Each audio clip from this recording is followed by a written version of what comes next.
برادران ملت اسلامی، السلام علیکم ورحمۃ اللہ وبرکاتہ۔ الحمد للہ وکفا وسلام علی حبیبہ المصطفیٰ، اما بعد فاعوذ باللہ من الشیطان الرجیم، بسم اللہ الرحمن الرحیم۔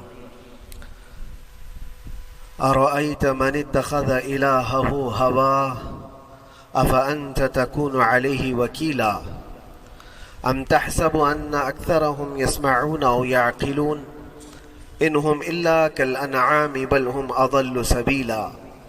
صدق اللہ مولانا العظیم۔ بارگاہ رسالت معاذ صلی اللہ علیہ وسلم میں درود پاک کا ہدیہ پیش کریں۔ اللہم صلی علی سیدنا و مولانا محمد معدن الجود والکرم وآلہ واصحابہ الکرام وابنہ الکریم وبارک وسلم صلاة دائمة سرمدا ابدا۔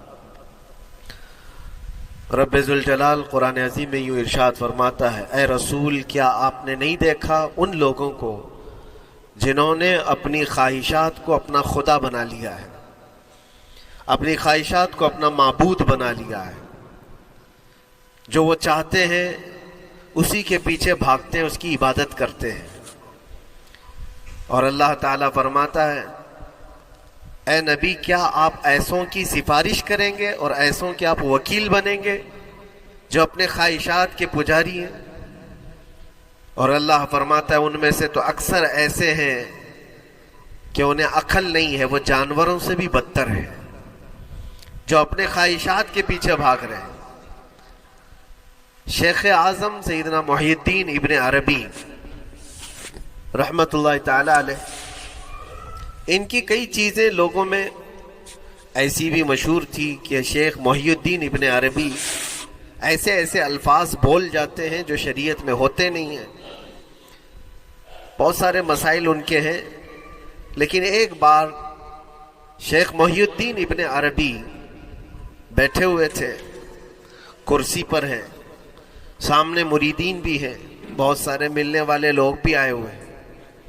اسی اثنا میں انہوں نے ایک جملہ ایسا کہا، واقعی اگر آپ کے سامنے بھی ایسی بات آئے تو آپ بپھر جائیں۔ شیخ محی الدین ابن عربی کہتے ہیں، اے لوگوں جو تم سب یہاں میرے پاس بیٹھے ہو، تمہارا خدا میرے پاؤں کے نیچے ہوتا ہے، تمہارا خدا میرے قدموں کے نیچے ہوتا ہے۔ سب ظاہر سی بات ہے جیسے ایسا جملہ سنا تو اٹھ کر کے لوگ بھاگنا شروع ہو گئے کہ آدمی کافر ہو گیا۔ شیخ اعظم ہے یہ حضرت محی الدین ابن عربی، جن کی بہت ساری کتابیں ہیں، تصوف میں آپ کا ایک بہت بڑا باب ہے۔ لوگ اٹھ کر کے ادھر سے ادھر چلنے لگ گئے کہ ایسے ایسے جملے بول رہے ہیں، یہ محی الدین ابن عربی کو ہو کیا گیا، خدا پیروں کے نیچے ہوگا، کفریہ جملہ ہے۔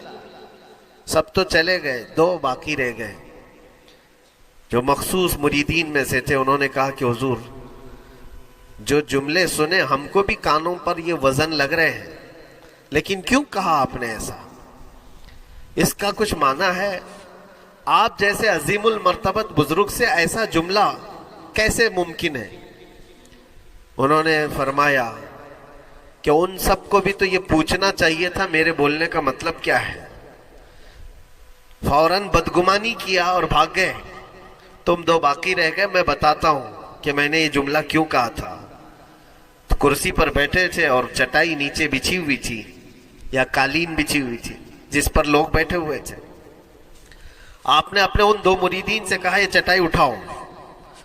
چٹائی اٹھائی تو دیکھا وہاں پر سونے کے چاندی کے سب سکے رکھے ہوئے تھے جو شیخ محی الدین ابن عربی کے پیروں کے نیچے تھے۔ کہا وہ جتنے آئے تھے وہ اسی کی عبادت کرتے تھے، اس لیے میں نے کہا کہ تمہارا خدا میرے پاؤں کے نیچے ہوتا ہے، وہ خواہشات کے پجاری ہیں۔ میں نے اللہ نہیں کہا، اللہ رب العزت وہ قادر مطلق ہے۔ میں نے کہا جس کی تم عبادت کرتے ہو، جس کو تم خدا بنائے رکھے ہو، وہ میرے پیروں کے نیچے ہوتا ہے۔ اور حقیقت ہے میرے عزیزوں، جنہوں نے خواہشات کے پیچھے بھاگنا شروع کیا، در حقیقت وہ اپنا خدا بنا چکے ہیں ان کو۔ کیا ایسا نہیں ہوتا ہے کہ جو بندہ ضدی طبیعت کا ہوتا ہے، چاہ لیتا ہے کہ یہ مجھے چاہیے تو چاہیے، یہ مجھے چاہیے تو چاہیے. یہ جو ضد ہے اپنی خواہش کو پوری کرنا، یہاں پر کہا گیا ہے کہ وہ اپنی خواہش کی عبادت کر رہا ہے، اس کے پیچھے بھاگ رہا ہے. اسی لیے اللہ کے نبی صلی اللہ تعالی علیہ وسلم کی ایک حدیث میں آپ کو سناؤں. حضور اکرم صلی اللہ علیہ وسلم ارشاد فرماتے ہیں لا یؤمن احدکم حتی یکون ہواہ تبعا لما جئت بہ. تم اس وقت تک پورے مومن نہیں ہو سکتے جب تک کہ اپنی خواہشات کو میری مرضی کے مطابق نہیں بنا دو گے. حضور کے قدموں میں لا کر اپنی ہر خواہش کو قربان کرنا ہو. یہ نہیں کہ میری چاہت تو ایسی ہے، میں خواہش ایسی رکھتا ہوں لیکن شریعت ایسا کہتی ہے. یہ جب ٹکراؤ آیا تو سمجھ لو کہ تمہارے اندر ایمان آیا ہی نہیں ہے، تم مومن نہیں ہو. مومن وہ ہے جہاں دنیا کی ساری خواہشات وہ حضور کے قدموں پر قربان کر دیتا ہے، اس کی اپنی کوئی خواہش نہیں ہوتی. اسی لیے میں اکثر یہ کہتا ہوں ان نوجوانوں سے جو جن کو کچھ نصیحت کی جائے تو وہ کہتے ہیں کہ مولانا ہماری لائف ہے، ہمیں انجوائے کرنے دی جائے. یہ ابھی تو ہماری لائف ہے، ہماری اپنی لائف کو ہمیں انجوائے کرنے دیا جائے. نادان، کس نے کہا کہ تیری اپنی لائف ہے؟ تیری لائف ہے کہاں؟ زندگی یہ نہیں کسی کی کسی کے لیے، زندگی ہے نبی کی نبی کے لیے. اور نہ سمجھ مرتے ہیں زندگی کے لیے، ارے جینا مرنا ہے سب کچھ نبی کے لیے. جو خواہشات کو لا کر کے حضور کے قدموں پر رکھ دیتا ہے تو پھر وہ کہتا ہے میرے عزیزوں، وہ پھر آ کر کے یہ کہتا ہے اپنی خواہشات، اپنی طبیعت جہاں سب مر جاتی آدمی کی، اس کی اپنی کچھ نہیں ہوتی، تب اس مومن کی زبان سے یہ نکلتا ہے یا رسول اللہ زمین و زمان تمہارے لیے، مکین و مکان تمہارے لیے، چنین و چنا تمہارے لیے، بنے تو جہاں تمہارے لیے، ہم آئے یہاں تمہارے لیے، اٹھے بھی وہاں حضور کے لیے. اس کا اپنا کچھ نہیں ہوتا. اپنی خواہش ہوگی تو میں کرتا رہے گا، اور جتنی خواہشات کے پیچھے بھاگتا رہے گا دنیا اس کا پیچھا کبھی نہیں چھوڑتی، اور نہ ہی دنیا اس کو کبھی سیراب ہونے دے گی، کبھی پیٹ بھرنے دے گی ہی نہیں. وہ بھوکا ہی رہے گا، وہ پیاسا ہی رہے گا جو دنیا کے پیچھے بھاگتا ہے. ایک مرتبہ سیدنا عبداللہ ابن مسعود رضی اللہ تعالیٰ عنہ غمگین بیٹھے ہوئے تھے، کسی بات کا غم ہوگا. نبی پاک صلی اللہ تعالیٰ علیہ وسلم کا گزر ہو رہا تھا. آپ نے دیکھا، حضرت عبداللہ ابن مسعود سے پوچھا کہ غم کیوں ہے؟ تو آپ خاموش رہے. تو اللہ کے نبی صلی اللہ علیہ وسلم نے ایک جملہ فرمایا جو آج ہم سب کے لیے سبق ہے میرے عزیزوں. فرماتے ہیں لا تکثر ہمک ما یقدر یکن. اپنے غم کو زیادہ مت بڑھا، جتنا لکھا ہے اتنا مل کے رہے گا. وما ترزق یأتک، جتنا اللہ نے رزق لکھا ہے وہ آ کر رہے گا، وہ تیرے پاس آ جائے گا. غم کب بڑھتے ہیں انسانوں کے؟ ہمارے اندر جو ٹینشن جس کو آپ کہہ رہے ہو، فرسٹریشن کہہ رہے ہو، یہ سب چیزیں انسان کی زندگی میں کب آتی ہیں؟ جب یہ اپنی لو اور اپنی خواہشات دنیا سے لگاتا ہے. خالق سے اگر لگاتا ہے تو پھر اس کے غم نہیں بڑھتے، بلکہ غموں کا مداوا ہے. اسی لیے بزرگوں نے فرمایا کہ اگر ٹینشن فری جینا چاہتے ہو تو انسانوں سے امیدیں کم کر لو، اللہ کی ذات سے یقین بڑھا لو، اس کی ذات سے یقین بڑھاؤ. ہم نے دیکھا ہے اپنی زندگی میں جس سے ہم ملتے رہے، جس سے کچھ خواہشیں رکھتے رہے یا جس کے متعلق کچھ امیدیں وابستہ کر رکھی، یہاں امیدیں ٹوٹ جاتی ہیں، پھر انسان کا غم بڑھتا ہے، انسان مغموم ہو جاتا ہے. اللہ کی ذات سے جو وابستہ ہوا اور وہاں جو آس لگایا وہ ہر دن بشاشت کے ساتھ جیتا ہے، یقین کے ساتھ جیتا ہے. اسی لیے میرے عزیزوں، یہاں جس نے بھی اپنے خواہشات کو دنیا کے ساتھ لگایا ہے اسے کم کرنا ہے. لا تکثر ہمک ما یقدر یکن. اللہ کے نبی فرماتے ہیں اپنے غموں کو زیادہ مت کر، جتنا لکھا ہے اتنا تجھے مل کر رہے گا. اس دار فانی میں، اس عمل کی دنیا میں ہم نے اپنے بہت ساری چیزیں پھیلا رکھی ہیں. ایک چیز میں آپ کو بتاؤں کہ کبھی کبھار میں دیکھتا ہوں موبائل کو، اب سب کے ہاتھوں میں موبائل ہے، اور کبھی کبھار یہ اسٹک بھی ہوتا ہے. اچھی اچھی کمپنیوں کے موبائل بھی اسٹک ہو جاتے ہیں. یا تو کبھی بہت زیادہ بیٹری گرم ہو جاتی ہے اور موبائل بھی گرم ہونے لگتا ہے. پھر اس کا حل کیا ہے؟ ایکسپرٹ سے پوچھتے ہیں موبائل کبھی ہینگ ہو رہا ہے یا کبھی بہت بیٹری گرم ہو رہی ہے, اس کے ریزن کیا ہے؟ تو وہ ایکسپرٹ یہی بتاتے ہیں کہ اس کے اوپر اوور لوڈ ہو سکتا ہے, بہت زیادہ اس میں ڈیٹا جمع ہو چکا ہے اور پھر بیک گراؤنڈ میں ایکٹیو ہے بہت زیادہ, جس کی وجہ سے بیٹری ہارمفل ہے, بہت زیادہ گرم ہو جاتی ہے. یا تو پھر ایک ساتھ کئی چیزیں اس کے اندر ڈال دی جاتی ہیں تو اس کا پروسیس کم ہو جاتا ہے, اسٹک ہو جاتی ہے. یہ تو موبائل ہے جو تمہیں سکھا رہا ہے. یہی چیز ہے دنیا کے ہمارے اس لائف میں, ہماری زندگی میں بہت زیادہ چیزیں اگر دماغ میں آ جاتی ہیں تو پھر دماغ گرم بھی ہو جاتا ہے اور اسٹک بھی ہوتا ہے, ہر چیز سوچنے سے بھی عاری ہو جاتا ہے, صحیح طریقے کے فیصلے نہیں لے پاتا. اچھا نقصان کیا ہے اس کا؟ سیم ہم نے موبائل ایکسپرٹ سے بھی پوچھا, جب موبائل بہت زیادہ گرم ہونے لگے یا اسٹک ہونے لگے تو اس کو کیا کرنا چاہیے؟ تو ایکسپرٹس بتاتے ہیں کہ اس کے ریڈیشن بہت زیادہ ہوتے ہیں اس وقت اور یہ نقصان پہنچا سکتا ہے. جو استعمال کر رہا ہے اس کے دماغ پر بھی اثر کرے گا, آس پاس کے لوگوں پر بھی اثر کرے گا. ایک موبائل کے اوپر اگر زیادہ لوڈ آ جائے تو اس کے ریڈیشن آس پاس سب کو خراب کرتے ہیں. یہی حال انسان کی زندگی کا ہے. تمہارے دماغ کے اوپر اگر غم زیادہ بیٹھ گئے اور بہت زیادہ دماغ حاوی ہو گیا تو خود کا تو نقصان کرو گی ہی, آس پاس جتنے ہیں سب کا نقصان کرو. تمہاری وجہ سے تمہارے ماں باپ بھی پریشان, تمہاری اولاد, تمہارے بیوی بچے سب اس پہ ان سب چیزوں میں ملوث ہو جاتے ہیں. اب اس کا علاج کیا ہے؟ کہا گیا موبائل کو آف کر دو, ڈیٹا کم کر دو, اس کے اندر سے کچھ چیزیں ڈیلیٹ کر دو, پھر یہ اپنے نارمل حالت میں آ جائے گا. سیم آپ کے لیے بھی ہے, دماغ میں دنیا کے بہت سارے فطور بھرے ہو تو تھوڑی چیزیں ڈیلیٹ کر دو, تھوڑے دنوں کے لیے اپنی اس ایکٹیو لائف کو روک دو اور آ جاؤ اللہ کی بارگاہ میں اور آنکھ بند کر کے اس کی طرف لو لگاؤ. اس لیے کہ ہماری بیٹری جو چارج ہوگی وہ خالق کائنات سے ہی ہوگی, بنانے والا ہی بہتر جانتا ہے اس کی زندگی کس چیز سے چلتی ہے.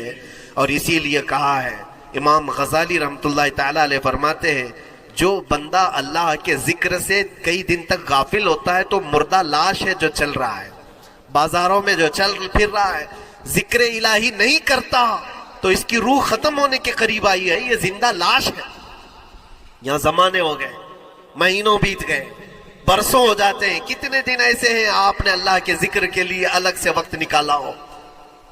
کہاں ہے وقت؟ نماز بھی ایسے پڑھ کر کے بھاگ جاتے ہیں جیسے لگتا ہے کہ کوئی چیز ہمارے اوپر سوار تھی, جلدی سے ہٹا دی اور بھاگ گیا. نہیں میرے عزیزوں, ہماری روح جب بیمار ہوتی ہے, ہماری روح کو جب بھوک لگتی ہے تو اللہ کے ذکر سے اس کا علاج بھی ہوتا ہے اور اس کو رزق بھی ملتا ہے. لیکن ہم رزق دیتے ہی نہیں. کبھی آپ نے دیکھا ہماری باڈی کو, صبح ناشتہ نہ کرو, دوپہر میں کھانا نہ کھاؤ تو شام تک ہمارا جسم ہچکولے لینے لگتا ہے, چکر آنے لگ جاتے ہیں. کیوں؟ جسم 2 وقت کے کھانے کو چھوڑنا برداشت نہیں کر پاتا, کمزوری آ جاتی ہے, جسم کو بھوک لگتی ہے, ہمیں کھانا دینا اسے ضروری ہے. اسی طرح اللہ نے ہماری جو روح بنایا ہے, روح کو بھی رزق کی ضرورت ہے. اور روح کا رزق کیا ہے؟ روح کا کھانا پینا کیا ہے؟ کاجو بادام میوے پستے کھا کر کے روح کو طاقتور نہیں بنا سکتے. فرمایا گیا روح کی غذا اللہ کا ذکر ہے. جب بندہ اللہ کا ذکر کرتا ہے تو اس کی روح کو طاقت ملتی ہے اور روح کمزور نہیں رہتی, طاقتور بن جاتی ہے. عزیزان گرامی وقار, پھر میں خلاصتاً یہ بات کہوں گا کہ ہم نے دنیا میں اتنی ساری چیزیں پھیلا لی ہیں, اتنے سارے, جس کی وجہ سے غموں کا بوجھ ہمارے دماغ پر طاری ہے. اور ایک وقت وہ آئے گا جب ساری چیزیں چھوڑ کر کے فوراً بھاگنا پڑے گا, نکلنا پڑے گا. کچھ لوگوں کے متعلق کہا گیا ہے کہ روح نکلنے کے وقت اس کو بہت تکلیف ہوتی ہے, سب کے لیے نہیں. کچھ ایسے لوگ ہیں جن کے روح نکلنے کے وقت درد زیادہ ہوتا ہے, تکلیف زیادہ ہوتی ہے مرنے کے وقت. پوچھا گیا کیوں؟ کہا کہ یہ روح جو ہے اس کی ساری بنائی ہوئی چیزوں میں اٹکی ہوئی ہے, اس کی اولاد میں بھی ہے, اس کے مال میں بھی لگی ہوئی ہے, اس کے گھر میں بھی لگی ہوئی ہے، اس کے جائیداد میں بھی لگی ہوئی ہے۔ روح جب نکل رہی ہوتی ہے ان سب چیزوں سے بھی نکل رہی ہے، جہاں جہاں اس کی خواہشات لگی ہوئی تھی سب جگہ سے کھینچا جا رہا ہے، تو درد بڑھتا چلا جاتا ہے، تکلیف بڑھتی چلی جاتی ہے، اور پھر وہ جب دیکھ رہا ہوتا ہے خالی ہاتھ جا رہا ہو، تکلیف زیادہ ہوتی ہے۔ اسی لیے میرے عزیز و اللہ کے نبی صلی اللہ تعالیٰ علیہ وسلم کا جب آخری وقت آیا، آپ کے وصال کا وقت آیا، حضور نے اپنی بیویوں کو بلایا، ازواج مطہرات کو بلایا اور پوچھا کہ کس کے پاس کتنا سونا ہے، کتنا زیور ہے۔ ازواج مطہرات نے کہا میرے پاس اتنا ہے، ان کے پاس اتنا ہے، سب نے اپنے چاندی سونے کے زیورات لا کر پیش کر دیا۔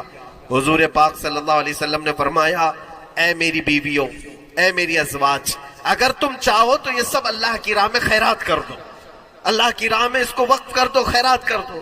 بیویوں نے پوچھا یا رسول اللہ صلی اللہ علیہ وسلم، کیا آج سے سونا چاندی پہننا حرام ہو گیا ہے؟ کیا ہمارے لیے ناجائز ہو گیا ہے؟ نبی پاک صلی اللہ علیہ وسلم نے فرمایا نہیں، زینت تو تمہارے ہی لیے ہے، سونا اور چاندی تمہارے لیے ہے، حرام نہیں ہے، ناجائز نہیں ہے، لیکن میں دیکھ رہا ہوں میری زندگی کا آخری وقت آ گیا، میں رب ذوالجلال کی بارگاہ میں جانے والا ہوں، میں یہ چاہتا ہوں کہ اس حال میں دنیا سے جاؤں کہ میرے گھر میں سونا چاندی کا کوئی ٹکڑا پڑا ہوا نہ ہو اور اللہ کی بارگاہ میں فقیر اٹھایا جاؤ۔ یہ نبی پاک صلی اللہ تعالیٰ علیہ وسلم کی خواہش ہے کہ میں اللہ کی بارگاہ میں اس حال میں جاؤں کہ میرے گھر میں کوئی چیز رکھی ہوئی نہ ہو، سونا اور چاندی، مال و دولت۔ کیونکہ میرے عزیزوں اسی سے اندازہ کرو انسان اپنی خواہشات میں اتنا گھر جاتا ہے کہ اس سے نکلنا اس کے لیے مشکل ہوتا ہے، اور روح نکلنے کے وقت یہی تو تکلیف ہوتی ہے کہ کہاں کہاں کیا کیا بنایا تھا، کتنا جمع کیا تھا، حساب کرتے کرتے اس کی روح نکل جاتی ہے۔ ہم نے دیکھا ہے، میں اپنا ایک تجربہ بتاتا ہوں، عمرہ سے ہم واپس آ رہے تھے، 40 لوگوں کا قافلہ تھا، ایئرپورٹ پر پہنچے، بہت تاخیر ہو چکی تھی اور فلائٹ کا وقت بہت کم رہ گیا تھا، اور حاجی لوگ ماشاءاللہ جاتے ہیں تو خوب بھر بھر کر کے سامان بھی لیتے ہیں، کیا کیا سامان تھے سب کے پاس، اور ہمارا بار بار جانا آنا ہوتا ہے، میں کبھی کوئی زیادہ چیزیں رکھتا نہیں۔ ہم تو آگے نکلے، گروپ پورا تھا اور سارے لوگ سامان لے کر کھڑے تھے، وقت گزرتا گیا، فلائٹ جہاں چیک ان ہو رہا تھا سامان، انہوں نے کہا کہ 25 کلو سے زیادہ کا الاؤڈ نہیں ہے، اور یہاں 40 کلو لے کر بیٹھے ہوئے تھے، میرا تو تھوڑا سا لے لے، تیرا تو تھوڑا سا لے لے، ایک دوسرے کو پیش کر رہے ہیں۔ 3-4 لوگوں نے تو مجھے پکڑایا کہ آپ کے پاس سامان کم ہے مفتی صاحب، آپ تھوڑا سا ہمارا لے لو، جس کا لے سکتے تھے لے لیا۔ پھر اس کے بعد 1 گھنٹے سے کم ٹائم بچا تھا، انہوں نے کاؤنٹر کلوز کر دیا۔ میں نے دیکھا 20 سے 25 حاجی ایسے ہیں جن کا سامان بکھرا ہوا ہے، اور کیا لے جا سکتے ہیں ہاتھ میں، وہ بھی 7 کلو 8 کلو اتنا ہی تھا۔ ان کی خواہشات میں دیکھ رہا تھا، کوئی مسلح اٹھاتا ہے، کوئی کھجور اٹھاتا ہے، کوئی کہتا ہے نہیں میرے بچوں کے لیے کھلونے لیا تھا اس کو لے لیتا ہوں، وہ لے لو تو مسلح چھوڑنا پڑتا ہے، یہ لے لو تو کھجور چھوڑنا پڑ جاتا ہے۔ کسی نہ کسی طرح سے وہ لوگ آخری وقت تو 4 چیزیں لے کر کے نکل رہے تھے، اور بکھرا ہوا پورا سامان ایئرپورٹ پر ایسی موجود تھا، 1-2 کلو نہیں، کتنے کلو کا سامان چھوڑ کر کے یوں ہی آنا پڑا۔ یا تو پھر فلائٹ کے سفر پہ جاؤ یا سامان میں لگے رہو، 2 ہی آپشن تھے، اور کون وہ چھوٹے سامان کے لیے اپنا سفر ملتوی کرتا۔ واپس آئے، حسرت بھری نگاہوں سے دیکھتے رہے اپنے سامان کو، اور پھر اندر آ کر جب بیٹھے میرے ذہن میں یہ بات گونجنے لگی، یہی حالت ہوتی ہوگی جب انسان دنیا سے جا رہا ہوتا ہے، جب یہاں سے رخصتی کا وقت آتا ہے اور ملک الموت سر پر آ کر کھڑا ہو جاتا ہے، روح نکلنے کے لیے بھی تھوڑا سا وقت باقی ہے، بس منٹوں میں بھی نہیں رہ گیا۔ جب اس کو نظر آتا ہے، اب یہ سوچتا ہے اتنی نمازیں باقی رہ گئی، اتنی زکوٰۃ بھی رہ گئی، حج بھی تھا، اور بھی کچھ چیزیں کسی کے دینے کے باقی تھے، قرضے بھی تھے، کس چیز کی نصیحت کروں، کس چیز کی وصیت کروں؟ فلاں جگہ ایک گھر خرید کر کے اس کے ڈاکیومنٹ تو وہاں رکھا تھا، بیٹے کو بھی نہیں بتایا، بیٹی کو بھی نہیں بتایا، پتہ نہیں کس کے ہاتھ لگ جائے گا۔ یہ خواہشات گھومتی رہتی ہے، وہ کسی کو بتا بھی نہیں پاتا، ادھر ملک الموت روح نکال کر نکل پڑتی۔ یہ انسان کی شارٹ لائف ہے، مختصر سی زندگی ہے، جہاں یہ خواہشات دھری کی دھری رہ جاتی ہیں۔ اسی لیے شیخ سعدی نے بہت اچھی بات فرمائی، ایک بادشاہ نے اعلان کیا تھا اپنے وزیروں میں سے ایک کو، اس سے بہت خوش ہوا اور کہا جا آج تجھے میں اتنی جائیداد دوں گا، اتنی زمین، اتنی پراپرٹی دوں گا، جتنا تو اپنے ہاتھ میں ایک لکڑی لے کر گھیر دے گا، جتنی زمین تو گھیرے گا اتنی تیرے نام لکھ دوں گا، لیکن اس کے لیے ایک شرط ہے، صبح یہ لکڑی لے کر تو راؤنڈ مارنا اور اتنا گول سرکل بنانا سورج ڈوبنے سے پہلے تک، جتنی زمین گھیر لے گا وہ پوری تیرے نام پر۔ اس نے سوچا کہ اتنی بڑی زمین میں گھیر سکتا ہوں ایک پورے دن۔ میاں ممبئی والے اچھی طرح جانتے ہیں 4x4 کی جگہ مل جائے تو یہاں کتنی بڑی غنیمت ہوتی، اور اس بندے کو بادشاہ نے کہا لکڑی ہاتھ میں لے لے اور لکیر کھینچ، شام ہونے سے پہلے جتنا کرے گا پورا تیرے نام پر۔ وہ نکلا اور جب لکیر کھینچتے جب چلنے لگا، پیچھے مڑ کے دیکھتا تھا بہت لمبی ہو گئی، اتنی زمین میرے نام پر ہونے والی ہے۔ دوپہر ہو گئی، وہ واپس آنا نہیں چاہ رہا ہے، واپس آ کر کے سرکل پہ ختم تو کرنا ہے جہاں سے شروع کیا تھا۔ سوچتا اور تھوڑا سا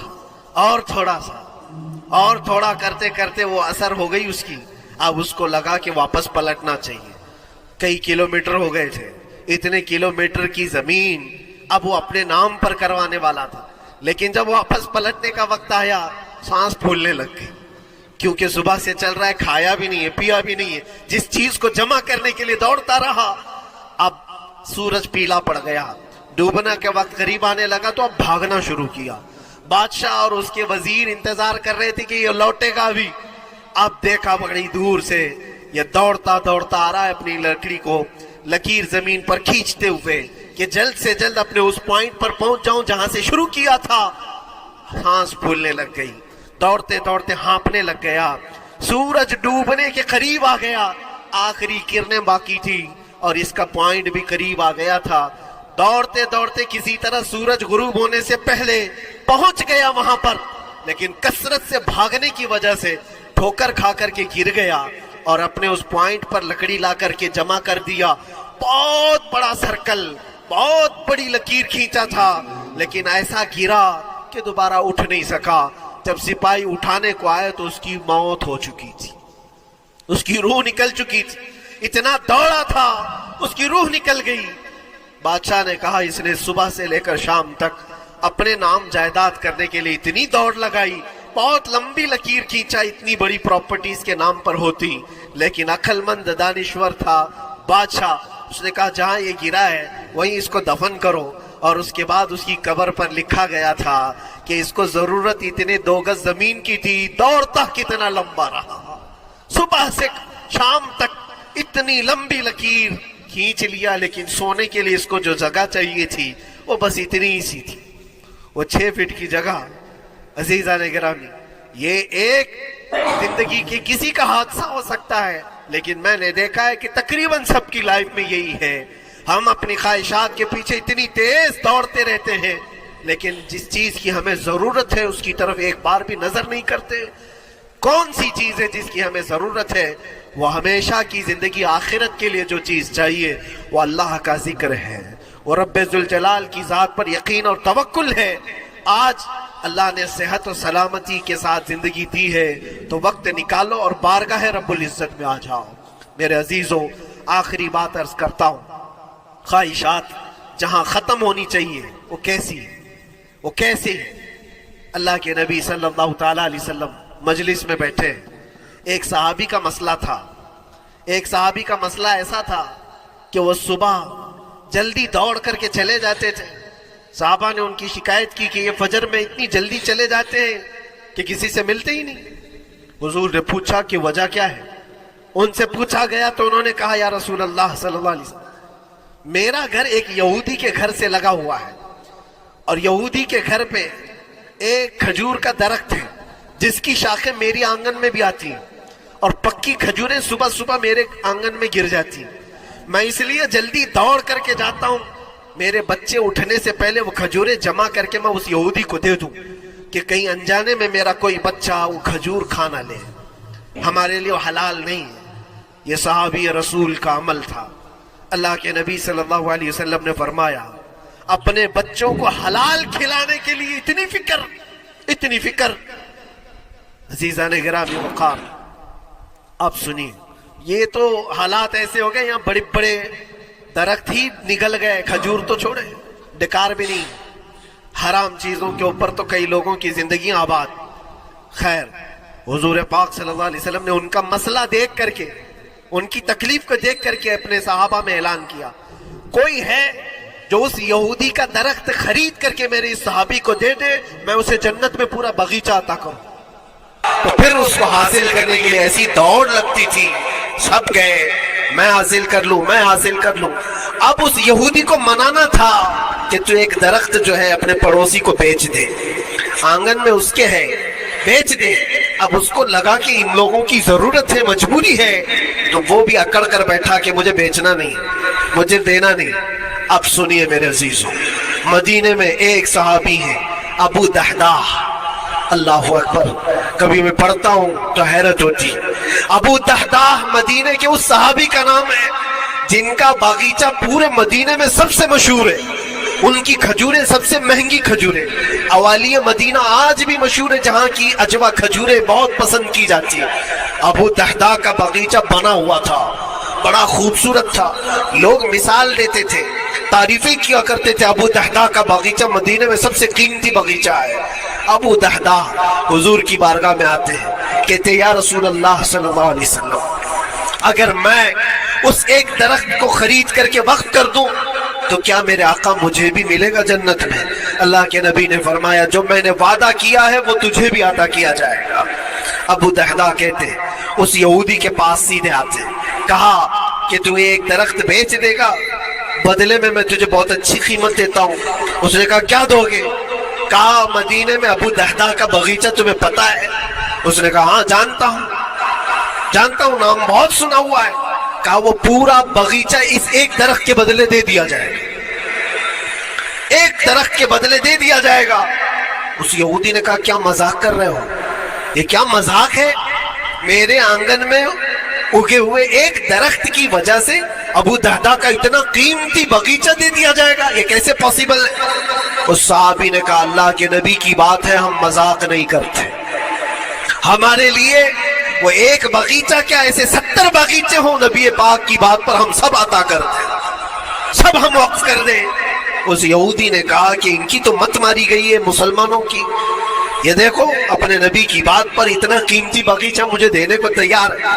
اور پھر اس نے سوچا سودا بھی تو اچھا ہی ہے, باغیچہ تو ملے گا ہی, لیکن جو میں درخت بیچ رہا ہوں یہ جائے گا کہاں؟ یہ بھی تو میرے آنگن میں ہی رہنے والا ہے.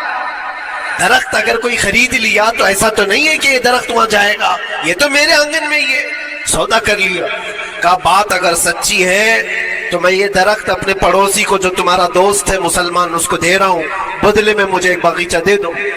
ابو دحداح نے اسی وقت لکھ کر کے دے دی, یہ باغیچہ تیرے نام کا ہے. سوچو میرے عزیزوں, جس کو سینچا ہو محنتوں سے, جس باغیچے کو سجایا ہو, وہ راستے میں کھڑے ہو کر کے اس کا سودا کر رہے ہیں. کس بات پر؟ حضور پاک کی بات تھی, رسول اللہ کا فرمان تھا. آئے, ان کی بیوی ان کے بچے, باغیچے میں ہی گھر بنا ہوا تھا, نہایت ٹھنڈا گھر ہوا کرتا تھا, وہ لوگ سکون کے لیے وہاں بیٹھتے تھے. ابو دحداح اپنے باغیچے کے دروازے پر آئے, پھاٹک پر, اندر نہیں آتے, باہر کھڑے ہو کر کے اپنی بیوی کو پکارتے. ام دحداح پوچھتی ہے, وہ آواز آتی ہے کیا ہوا اندر کیوں نہیں آتے؟ باہر کھڑے ہو کر ابو دحداح کہتے بیگم باہر آ جا, یہ باغیچہ بک چکا ہے, اب ہمارا نہیں ہے, سامان لے, بچے لے اور باہر آ جا.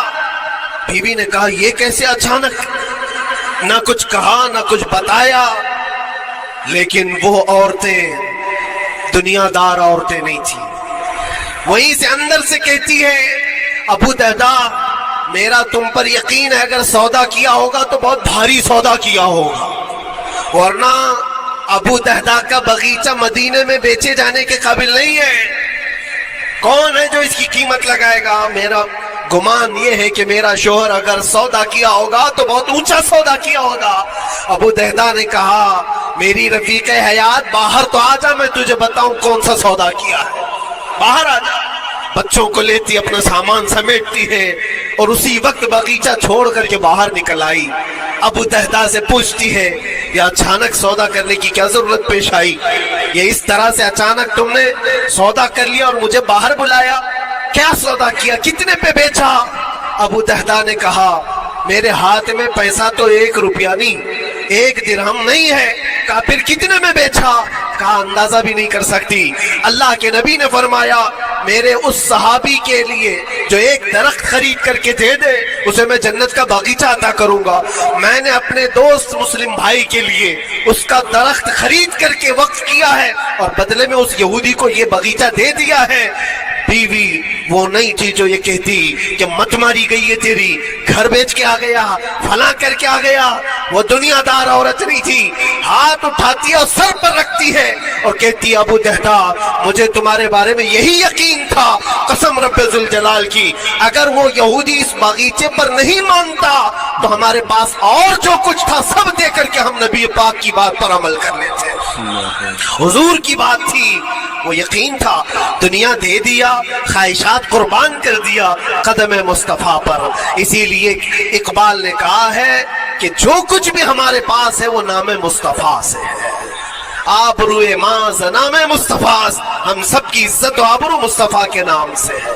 وہاں اپنی خواہشات قربان کر دو، ختم کر دو، اپنے اندر کی جتنی چیزیں ہیں حضور نے فرمایا تو اس کے بعد اپنی طبیعت نہیں، اپنی خواہش نہیں۔ تم اپنے گھر پر سوچتے بیٹھے رہو گے کہ میرا گھر کیسے، میری بیوی کیا بول رہی ہے، میرا باپ کیا بول رہا ہے، میری ماں کیا بول رہی ہے؟ نہیں، وہ صحابہ کی زندگی یہ تھی، دنیا کیا بول رہی ہے اس سے ہمیں مطلب نہیں، میرے مصطفیٰ کیا فرما رہے ہیں۔ اپنی خواہشات وہاں پر۔ حضرت انس بن نزیر ایک صحابی، وہ حضور صلی اللہ تعالیٰ علیہ وسلم کے بڑے رازدار صحابی تھے، حضور ان کے گھر پر موجود ہے۔ مکہ سے ایک لیٹر آیا، جنگوں کی وہ لوگ تیاری کر رہے تھے، اور انس بن نزیر کون ہے؟ یہ ان کی بیوی جو تھی انس بن نزیر کی، اپنی بیوی سے بہت محبت کرتے تھے، بلکہ عشق کرتے تھے، عشق کرتے تھے اپنی بیوی سے، اور عشق میں ان کی شادی بھی ہے، اپنی بیوی کو بہت چاہتے تھے۔ اب سنو، مصطفیٰ کریم صلی اللہ علیہ وسلم انس بن نزیر کے گھر پر ہے، مکہ سے ایک قاصد آیا اور رازدارانہ طور پر ایک خط دیا، کہا مکہ والے جنگوں کی تیاری کر رہے۔ حضور نے خط کو پڑھوایا اور انس بن نزیر سے کہا انس یہ بات تیرے اور میرے بیچ میں راز ہے، کسی سے نہیں کہنا، جب تک میں نہ کہوں اس خط کا ذکر کسی سے نہ کرنا۔ انس بن نزیر نے کہا اے اللہ کے نبی آپ کا حکم، اس کے بعد میری زبان نہیں کھلے۔ خط کو بند کر دیا، رکھ لیا۔ حضور جب تشریف لے گئے گھر سے، ان کی بیوی، ان کی محبوبہ، ان کی رفیق حیات جس کو بہت زیادہ چاہتے تھے آئی، کہا انس رسول اللہ گھر پر آئے تھے، کچھ راز کی بات چل رہی تھی، کیا بات چل رہی تھی؟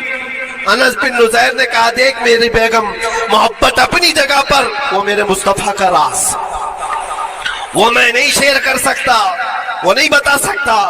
بیوی ہنس کر کہتی تم نہیں بتاؤ تو کوئی بات نہیں، میں نے تو دیوار کے پیچھے سے سن لیا ہے، مکہ والے جنگوں کی تیاری کر رہے ہیں، خط آ گیا ہے۔ انس بن نزیر نے اپنی بیوی سے اتنی بات سنی، سیدھے جا کر کے گلا پکڑ لیا، گردن کو دبوچ دیا اور کہا اس وقت تک میں تیری گردن نہیں چھوڑوں گا جب تک میرے مصطفیٰ کا فرمان نہ آ جائے۔ گردن پکڑ لیا اس عورت کی جس کو سب سے زیادہ یہ چاہتے تھے، لے آئے حضور کے پاس، کہا یا رسول اللہ معاف کر دے، آپ کا راز تھا، میں نے تو نہیں بتایا، مگر میری بیوی نے دیوار کے پیچھے سے سن لیا اور اس لیے میں اس کی گردن پکڑ کر کے لایا ہوں کہ کہیں میں مجرم نہ بن جاؤں، نبی پاک کا راز افشا کرنے والا میں مجرم نہ بن جاؤں۔ آقا اگر آپ حکم فرمائیں تو میں اس کو ختم کر دوں یا اس کو طلاق دے کر کے آزاد کر دوں، آپ کے فرمان پر میں کامل عمل کر سکوں۔ اللہ کے نبی نے فرمایا انس چھوڑ دے گردن، جس طرح تو ہمارے راز کی حفاظت کرتا ہے یہ میری صحابیہ ہے، یہ بھی میرے راز کی حفاظت کرے گی۔ اس کے بعد ہاتھ چھوڑ دیا اور اپنی بیوی سے کہا کہ دیکھ میری محبت، میرا عشق اپنی جگہ پر، بات جب مصطفیٰ کی آئے گی پوری کائنات کو میں چھوڑ دوں گا، میرے مصطفیٰ کی بات کو عمل کروں گا۔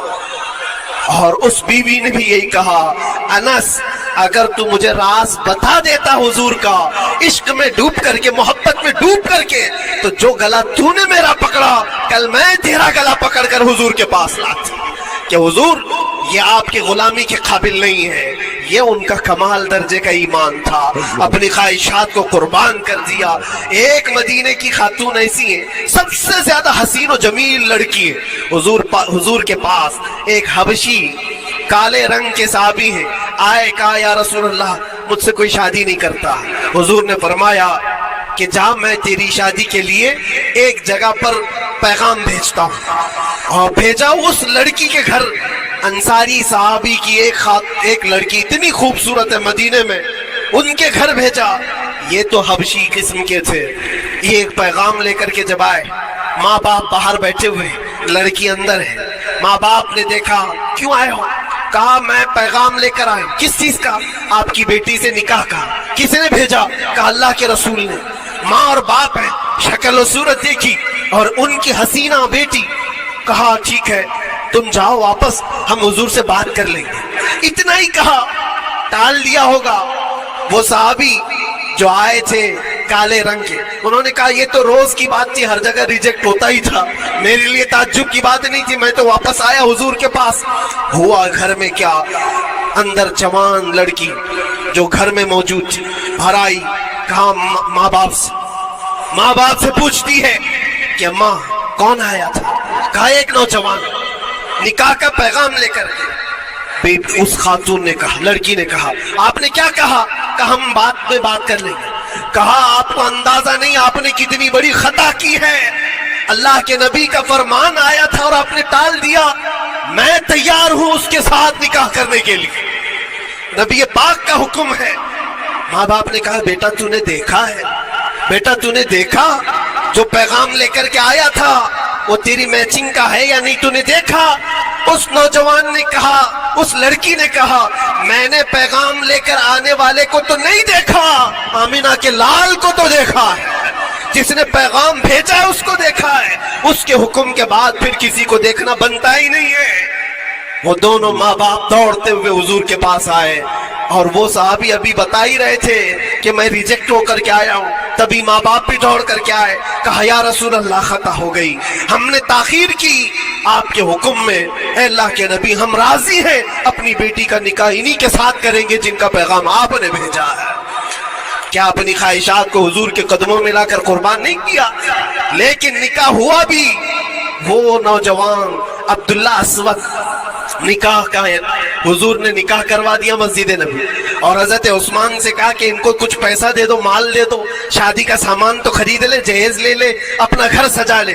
ان کو صحابہ نے پیسے دیے، غریب تھے، میں بازار میں جا کر اپنی شادی کا سامان خرید رہے تھے، شام کے وقت اعلان ہو گیا مشرکین مکہ نے مدینے پر حملہ کیا ہے، اللہ کے نبی جہاد میں نکل رہے ہیں۔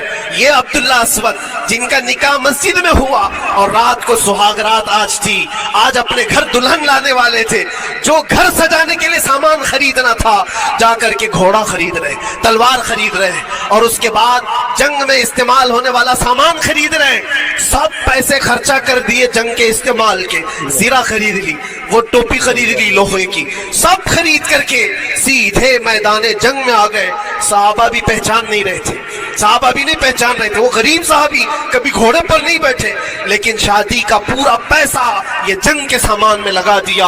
اور جب جنگ شروع ہوئی احد کی، میدان جنگ میں جب صحابہ لڑ رہے تھے، حضور پاک پوچھتے اپنے صحابہ سے، یہ ایک جوان ہے جو پورا چہرہ ڈھکا ہوا ہے، گھوڑے پر بیٹھا ہے، جوان مردی کے ساتھ لڑ رہا ہے، اے میرے صحابہ جانتے ہو کون ہے یہ؟ صحابہ غور سے دیکھتے اور کہتے یا رسول اللہ یہ مدینے کا نہیں لگتا، ہمارے آپس کا نہیں ہے، کہیں باہر سے آیا ہے۔ حضور نے فرمایا جا کے غور سے دیکھو، اس کی کالی کالی کونیوں سے میں پہچان رہا ہوں، وہ میرا عبداللہ اسود ہے، آج میں نے اس کو شادی کے لیے پیسے دیے تھے، وہ سارے پیسوں سے یہ جنگ کا سامان خرید کر کے لایا ہے۔ شام ہونے سے پہلے خبر آئی عبداللہ اسود کو ظالموں نے شہید کر دیا تھا، قتل کر دیا تھا، اور وہ مٹی میں گرے ہوئے تھے۔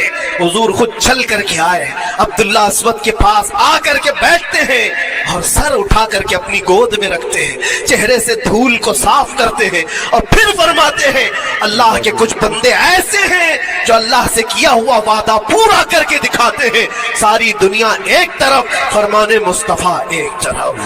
میرے عزیزوں، یہ خواہشات کی قربانیاں ہیں جب جا کر کے ایمان تکمیل پاتا ہے۔